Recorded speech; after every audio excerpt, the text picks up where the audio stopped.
ಮೇಲುಕೋಟೆ ಶಾಸಕರ ಕಚೇರಿಗೆ ಕತ್ತಲ ಭಾಗ್ಯ. ಎಂಎಲ್ಎ ಪುಟ್ಟಣ್ಣಯ್ಯ ದರ್ಶನ್ ಪುಟ್ಟಣ್ಣಯ್ಯ ಅವರು ಬಿಲ್ ಪಾವತಿ ಮಾಡದೇ ಇರೋ ಹಿನ್ನೆಲೆಯಲ್ಲಿ ಈಗ ಅವರ ಕಚೇರಿಯ ಪವರ್ ಅನ್ನ ಕಟ್ ಮಾಡಲಾಗಿದೆ.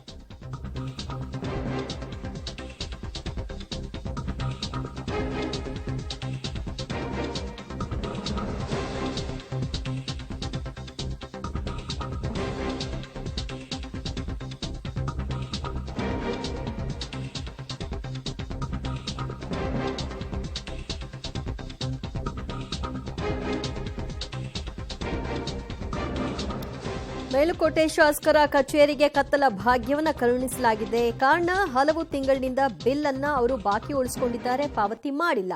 ಎಂಎಲ್ಎ ದರ್ಶನ್ ಪುಟ್ಟಣ್ಣಯ್ಯ ಅವರ ಕಚೇರಿಯ ಪವರ್ ಕಟ್ ಮಾಡಲಾಗಿದೆ. ಶಾಸಕರ ಕಚೇರಿಗೆ ಸೇರಿ 3 ಸರ್ಕಾರಿ ಕಚೇರಿಗಳಿಗೆ ಈಗ ಕತ್ತಲ ಭಾಗ್ಯವನ್ನು ಕರುಣಿಸಿದ್ದಾರೆ. ಹಲವು ಬಾರಿ ಮನವಿಯನ್ನ ಮಾಡಿದ್ರೂ ಸಹ ಬಿಲ್ ಅನ್ನ ಪಾವತಿಸಿಲ್ಲ ಅನ್ನುವಂತಹ ಆರೋಪ ಕೇಳಿಬರ್ತಾ ಇದೆ. ನಿರ್ಲಕ್ಷ್ಯವನ್ನ ವಹಿಸಿದ್ದಾರೆ ಅನ್ನುವಂತಹ ಮಾತು ಕೂಡ ಕೇಳಿಬರ್ತಾ ಇದೆ. ಒಟ್ಟು 16,000 ರೂಪಾಯಿ ಬಿಲ್ ಬಾಕಿ ಉಳಿಸಿಕೊಂಡಿದ್ದಾರೆ. ಹೀಗಾಗಿ ಚೆಸ್ಕಾಂ ಕರೆಂಟ್ ಅನ್ನ ಕಟ್ ಮಾಡೋ ಅನಿವಾರ್ಯತೆಯಿಂದ ಬಂದಾಗಿ ಅಲ್ಲಿ ಬಹಳಷ್ಟು ಸರಿ ಅವ್ರಿಗೆ ಹೇಳಿದ್ದು ಕಟ್ಟಿಲ್ಲ ಅಂತ ಕರೆಂಟ್ ಕಟ್ ಮಾಡಿದ್ದಾರೆ. ನಿಮ್ಮ ಕಚೇರಿ ಯಾಕೆ ಕತ್ಲಾಗಿದೆ, ಕಾರಣ ಏನು ಅಂತ? ಬಿಲ್ ಕಟ್ಟಿಲ್ಲ ಅಂದ್ಬಿಟ್ಟು ಕಟ್ ಮಾಡಿದ್ದಾರೆ ಸರ್ ಕರೆಂಟ್. ಯಾವಾಗಿಂದ ಮೇಡಮ್? 15 ಡೇಸ್ ಆಯ್ತು. 15 ಡೇಸ್. ಯಾರು ಕಟ್ ಮಾಡಿರೋದು? KBR ಬಂದು ಕಟ್ ಮಾಡೋದು ಸರ್. ಯಾರು ಕಟ್ಟಬೇಕಂತ ಎಷ್ಟಿದೆ ಅಂತ ಇದ್ದಾರೆ? ಅದ್ರ ಬಗ್ಗೆ ಮಾಹಿತಿ ನಮಗೆ ಗೊತ್ತಿಲ್ಲ ಸರ್. ಅದೇ ಇಲ್ಲಿ ಜನಸ್ಪಂದನ ಮತ್ತೆ ದರ್ಶನ್ ಪುಟ್ಟಣ್ಣಯ್ಯ ಆಫೀಸರ್ ಇದೆ, ನಮ್ದು ಇದೆ. ಅವರು ನಾವು ಕಟ್ಟಲ್ಲ ಅನ್ಕೊಂಡು ಇಡೀ ಬಿಲ್ಡಿಂಗ್ ಕಟ್ ಮಾಡಿದ್ರೆ 3 ಬಿಲ್ಡಿಂಗ್ ಇಂದನೂ ಒಂದೇ ಮೀಟರ್ ಇರೋದು ಸರ್. ಸೊ ಈಗ ನೀವು ಕೆಲಸ ನಿರ್ವಹಿಸಬೇಕಂದ್ರೆ ಕತ್ಲೆ ಕೋಣೆ ಮಾಡ್ತಿದೀವಿ ಸರ್. ಗೌರ್ಮೆಂಟ್ ಸರ್ ಇಲ್ಲಿ ಏನು ಪ್ರಾಬ್ಲಮ್ ಆಗ್ತಿದೆ ಅಂತಂದರೆ 15 ದಿನದಿಂದನೂ ನಮಗೆ ಪವರ್ ಇಲ್ಲ.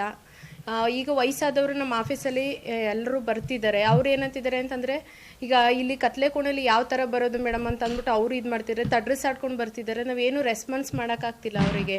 ಈಗ ನೀವೇ ಕಣ್ಮಟ್ಟಿಗೆ ವಯಸ್ಸಾದವರು 60 ವರ್ಷ ಮೇಲ್ಪಟ್ಟವರೇ ಇಲ್ಲಿಗೆ ಬರೋಂಥವ್ರು, ಅವ್ರಿಗೆ ಕಣ್ಣು ಮಂಜಾಗ್ತಿದೆ. ಸ್ವಲ್ಪ ಮಂಜದಲ್ಲೇ ಬರ್ತಾರೆ ಅಲ್ವಾ, ಅವ್ರಿಗೆ ಏನು ನಾವು ರೆಸ್ಪಾನ್ಸ್ ಮಾಡೋಕ್ಕಾಗ್ತಾ ಇಲ್ಲ. ಆಮೇಲೆ ನಾವು ಕೆಲವೊಂದು ಸಲ ಪುಟ್ಟಣ್ಣೆ ಸರ್ ಆಫೀಸಲ್ಲೂ ಮಾತಾಡಿದ್ದೀವಿ, ಈ ಥರ ಆಗ್ತಿದೆ ಪ್ರಾಬ್ಲಮ್ಮು ಅಂತ ಅಂದ್ಬಿಟ್ಟು. ಅವರು ಏನು ರೆಸ್ಪಾನ್ಸ್ ಮಾಡ್ತಿಲ್ಲ. ಈಗ 3 ಆಫೀಸ್ ಅವರು ನಮ್ಮ ಹಳೆ ತಾಲೂಕು ಆಫೀಸ್ದು ಮೀಟ್ರು ಅದೇನು ಪೊಲೀಸ್ ಇಲಾಖೆ ಹೆಸರಲ್ಲಿ ಇತ್ತು. ಮುಂಚೆ ಪೊಲೀಸ್ ಸ್ಟೇಷನ್ ನಡೀತಾ ಇತ್ತು. ಆ ಮೀಟ್ರ್ ಹೆಸರು ಪೊಲೀಸ್ ಸ್ಟೇಷನ್ ಇಲಾಖೆ ಹೆಸರಲ್ಲಿದೆ. ಅದನ್ನು ನಾವು ಕಂದಾಯ ಇಲಾಖೆ ಹೆಸರಿಗೆ ಚೇಂಜ್ ಮಾಡಿಕೊಂಡು ಇಮಿಡಿಯೇಟ್ 2 ಡೇಸಲ್ಲಿ ಪೇಮೆಂಟ್ ಕ್ಲಿಯರ್ ಮಾಡ್ತಾಯಿದ್ವಿ. ಮತ್ತು ಯಾವುದೇ ಸಮಸ್ಯೆ ಆಗೋದಿಲ್ಲ, 2 ದಿನದಲ್ಲಿ ಕ್ಲಿಯರ್ ಮಾಡ್ತೀವಿ. ಅಲ್ಲ, ಅದೇ ಈಗ 1 ವಾರದಿಂದ ಸಮಸ್ಯೆ ಇದೆ.